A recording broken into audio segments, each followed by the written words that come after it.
A very good evening student. Myself Kuldeep Singh and I am a chemistry teacher at the Indian Revolutionary School. और आज फिर से हम लोग बात करेंगे मेटल्स एंड नॉन मेटल्स के बारे में। बेसिकली बेटा 6 लेक्चर इस पे आ चुके हैं और मेटल्स को पूरी तरह से पूरे कॉन्सेप्ट को क्लेरिफाई किया जा चुका है। अगर आपने वीडियो नहीं देखा है तो IIS प्राइम को सर्च करने के बाद उसके जो प्लेलिस्ट हैं क्लास 8 के वीडियो में आपको सारे मेटल्स एंड नॉन मेटल्स के वीडियोस मिल जाएंगे। ये मेटल्स एंड नॉन मेटल्स के चैप्टर का लास्ट लेक्चर होगा। तो मेटल्स के बारे में हम लोगों ने पूरे अच्छे से स्टडी कर लिया है, जैसे मेटल्स के फिजिकल प्रॉपर्टीज से लेकर के, फिजिकल प्रॉपर्टीज मतलब समझ रहे हो ना, on the basis of seeing touching, उस प्रॉपर्टी से लेकर के केमिकल प्रॉपर्टीज तक जो है हमने पूरी चीजें को डिस्कस कर लिया है। ठीक है, अब हम धीरे धीरे अपने कदम को बढ़ाते हैं और पहुंचते हैं नॉन मेटल्स में। ठीक है, नॉन मेटल्स को पढ़ने से पहले आपको मेटल्स को पूरी तरह से समझना पड़ेगा, क्योंकि ये जो दोनों टॉपिक हैं वो आपस में एक दूसरे से को रिलेटेड है, को लिंक्ड है। तो जितना बढ़िया आप मेटल्स समझ लोगे ना, उससे बढ़िया आपको नॉन मेटल्स समझ में आ जाएगा। हालांकि नॉन मेटल्स बहुत बड़ा आपके सिलेबस में नहीं है, कंटेंट नहीं है, बस उसके बेसिकली हम जहां तक इंपॉर्टेंट है उसका यूज ही देखेंगे। ठीक है, फिजिकल और केमिकल प्रॉपर्टीज तो आप लोग जो मेटल्स का है उसी का उल्टा आपका नॉन मेटल्स में होगा, तो उसको बहुत अधिक जो है देखने की जरूरत नहीं है, लेकिन फिर भी हम इसमें बात करेंगे, छोड़ेंगे नहीं। जो सबसे इंपॉर्टेंट है यूज है नॉन मेटल्स की, उसी के बारे में हम लोग देखेंगे। और भी कुछ टॉपिक्स होंगे उस पर डिस्कस होगी। ठीक है, और उसके बाद फिर आपका ये जो नॉन मेटल्स जो चैप्टर है वो फाइनली खत्म होगा। और उसके बाद हम लोग सॉल्व करेंगे सारे एक्सरसाइजेज जो आपके एनसीईआरटी के एक्सरसाइज हैं, वो सारे एक्सरसाइजेस हम लोग सॉल्व करेंगे। मैं आप लोगों से ये कहता हूं कि आप खुद से एक्सरसाइज सॉल्व करो, क्योंकि जितने वीडियो मैंने बना दिए हैं ना, उस वीडियो में आपको कहीं भी कोई क्वेश्चन डाउट नहीं आने वाला, कोई भी एनसीईआरटी में डाउट नहीं आने वाला। तो इसलिए पहले एक्सरसाइज आप सॉल्व करोगे, जो नहीं आएगा उसको मैं देखूंगा। ठीक है, तो अब बात करते हैं बेटा non metals. What is a non metals? तो नॉन मेटल्स को जानने से पहले हम जानते हैं कि मेटल्स क्या था।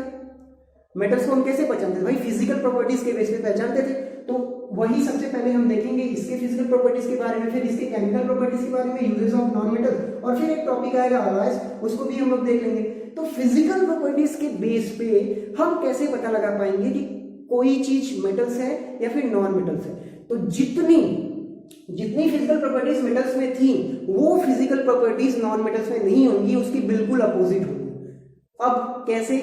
फॉर एग्जाम्पल मैंने बोला था बेटा, अगर जो कोई चीज आप जज करना चाहते हो फिजिकल पे, मतलब on the basis of seeing, on the basis of touching, तो उसमें 5-6 क्राइटेरिया को फॉलो करना पड़ता है किसी सब्सटेंस को, और वो आपका हो जाता है मेटल्स। फॉर एग्जाम्पल पहला हमने बताया था कि मेटल शुड बी हार्ड, ठीक है, शुड बी शाइनी, शाइनी का मतलब lustrous, should be sonorous, sonorous का मतलब जो कि रिंगिंग साउंड प्रोड्यूस करता हो। ठीक है, और चौथा आपका था मेलिबिलिटी, जो कि पतली सीट में कन्वर्ट हो सके। ठीक है, अगला आपका 5वां था डक्टिलिटी। इन सारे, अगर जो ये सारे क्राइटेरिया को आपका कोई भी सब्सटेंस फॉलो करता था तो हम उसको बोलते थे फिजिकल प्रॉपर्टीज के बेस पे कि ये क्या है, आपका मेटल्स है। नॉन मेटल्स इन सारे क्राइटेरिया को फॉलो न करें। अगर कोई सब्सटेंस आपका हार्ड नहीं है, ठीक है, बहुत टाइट नहीं है, तो उसको हम बोल सकते हैं कि ये क्या होगा, नॉन मेटल्स हो सकता है। कोई सब्सटेंस हार्ड होने का मतलब समझ रहे हो? कोई सब जैसे हार्ड होने का मतलब अगर जो हम उसको ऐसे हैमर से जो पीटे ना, ऐसे पीटे तो टुकड़ों में कन्वर्ट हो जाए, टूट जाए, टुकड़ों में टूट जाए। मतलब फॉर एग्जांपल जैसे मान लो अगर हम, ये प्लास्टिक है ना, ये जो आपका कैप देख रहे हो या फिर ये मार्कर देख रहे हो, अगर हम इसको हैमर से मतलब हथौड़ी से ऐसे कट से ऐसे तोड़ते जाएं तो ये चिकदी एकदम छोटे छोटे पार्टिकल्स में टूट जाएगा। तो भाई ये टूट रहा है तो आपका ये मेटल्स नहीं है, ये हार्ड नहीं है बहुत। ठीक है, एक ही हथौड़ी मारने के बाद तो ये टूट जा रहा है, तो कहाँ हार्ड हुआ भाई? ये तो टूट जा रहा है। तो ये आपका क्या है, किससे मिलकर बना हुआ? ये नॉन मेटल से मिलकर बना हुआ है। तो वही चीज मैं आपको समझाना चाहता हूँ। ठीक है, तो अगर कोई चीज हार्ड नहीं है, अच्छा, इस टूटे हुए प्रॉपर्टी को बोलते हैं ब्रिसल। तो जितने भी नॉन मेटल्स होते हैं वो ब्रिसल होते हैं, ब्रिसल इन नेचर। ब्रिसल का मतलब कि हथौड़ी से मारने के बाद छोटे छोटे टुकड़ों में टूट जाना। ठीक है, एक्सेप्ट एक आता है डायमंड। डायमंड आपका जो है नहीं है, वो हार्ड होने के बाद भी, शाइनी होने के बाद भी ये नॉन मेटल्स है। नॉन मेटल्स क्यों है मैं अभी आपको बताऊंगा उसके बारे में, क्योंकि वो जो केमिकल डिफिनेशन था उसको फॉलो नहीं करता है, इसके वजह से। ठीक, शाइनी नॉन मेटल्स आपके जो हैं वो शाइनी नहीं होते हैं, चमकदार नहीं होते, लस्ट्रस सोनरस मतलब कि रिंगिंग साउंड जो है ये प्रोड्यूस नहीं करते हैं। तो इसके वजह से हम इनको बोल सकते हैं कि ये क्या है, आपका नॉन मेटल्स है। मेलिबिलिटी, मेलिबिलिटी का मतलब पतली से सीट में कन्वर्ट होना है। भाई पतली से सीट में कन्वर्ट तब होंगे जब वो ऐसे पटकने के बाद पूरी तरह से दबेंगे तब तो, ये तो जैसे ही हम हैमर मार रहे हैं वो टूट जा रहे हैं, तो भाई कहां से ये जो है मेलिबिलिटी को फॉलो करेंगे, नहीं करेंगे। डक्टिलिटी, वायर का फॉर्मेशन कभी नहीं होता है। एक छठा प्रॉपर्टीज कंडक्टिविटी को भी देख लेते हैं।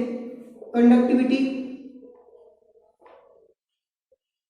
metal is a good conductor of electricity, good conductor of heat, but non-metal is bad conductor of heat। इसका सबसे बड़ी एग्जांपल है जैसे प्लास्टिक।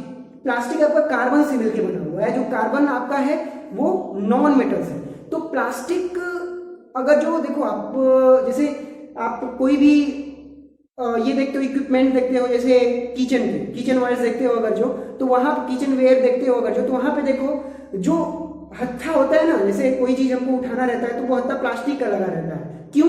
क्योंकि उसमें हीट कंडक्ट ही नहीं होती, इसकी वजह से हीट जो है कंडक्ट नहीं होती है। जो यहाँ पे ये हत्था है, तो अगर आप इसको पकड़ोगे, यहाँ पे जो ये आग लगा हुआ है ना यहाँ पे, तो ये जलेगा नहीं, हीट ट्रांसफर ही नहीं होती है, यहाँ पे कंडक्ट नहीं होती। तो they are a bad conductor of electricity and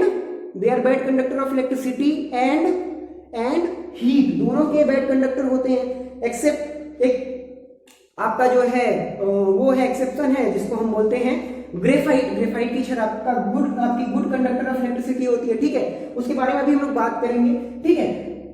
तो ये प्रॉपर्टीज अगर शो नहीं कर रहा है तो कोई भी चीज क्या होगी, नॉन मेटल्स होगी।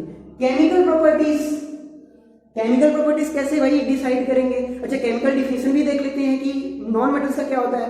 केमिकल डिफिनेशन मेटल्स का क्या होता था कि अगर कोई भी मटेरियल्स का एटम अपने आउटर मोस्ट में 1 से लेकर के 3, कभी कभी 4 होता है, लेकिन 4 जनरली होता नहीं है, 1 से लेकर के 3 इलेक्ट्रॉन रखता है, तो वो किसके क्राइटेरिया में आएगा, मेटल्स के। और उसके बाद अगर कोई भी सबस्टेंस 4 से लेकर के 8 इलेक्ट्रॉन अपने आउटर मोस्ट ऑर्बिट में रखता है, तो वो आपका सबस्टेंस, वो आपका मटेरियल्स नॉन मेटल्स में आएगा, ठीक है। तो ये केमिकल डिफिनेशन हो गया, इसका समझ में आया। केमिकल डिफिनेशन, अब केमिकल प्रॉपर्टीज की बात कर लेते हैं। तो केमिकल प्रॉपर्टीज में बेसिकली आपको केवल एक प्रॉपर्टीज के बारे में देखना है कि अगर मेटल को ऑक्सीजन के साथ रिएक्ट करा रहे हैं तो किस चीज का फॉर्मेशन होता है।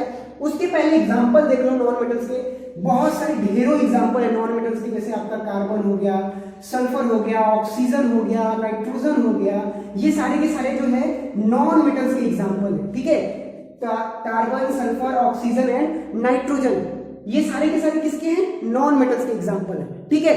मतलब अगर ये हैं तो ना तो हार्ड होंगे, ना तो शाइनी होंगे, ना ही सोनरस होंगे, ना ही मेलिबिलिटी को फॉलो करेंगे, ना डक्टिलिटी और ना ही कंडक्टिविटी। और इनके आउटर मोस्ट में कितने इलेक्ट्रॉन होंगे, 4 से लेकर के 8 इलेक्ट्रॉन होंगे। क्लियर, ठीक है। केमिकल प्रॉपर्टीज की अगर जो हम बात कर लें तो केमिकल प्रॉपर्टीज को देखो, chemical properties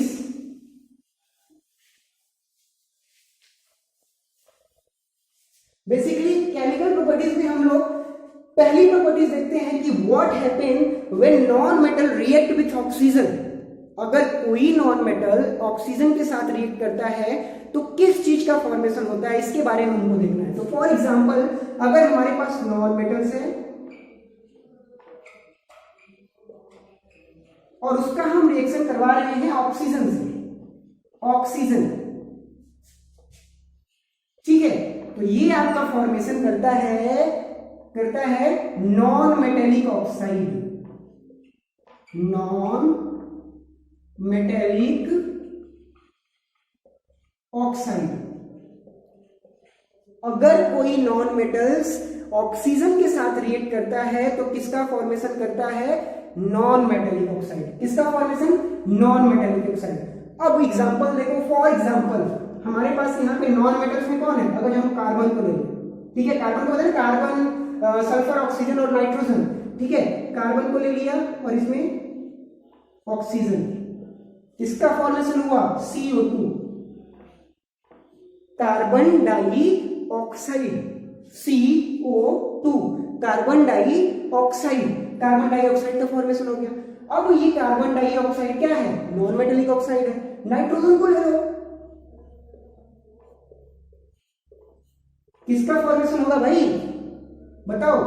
NO2, nitrogen dioxide. इसका नाम है कार्बन डाइऑक्साइड, इसका नाम है नाइट्रोजन डाइऑक्साइड। ठीक है। तीसरा हम सल्फर को ले लेते हैं, O2, और ये हो गया आपका SO2,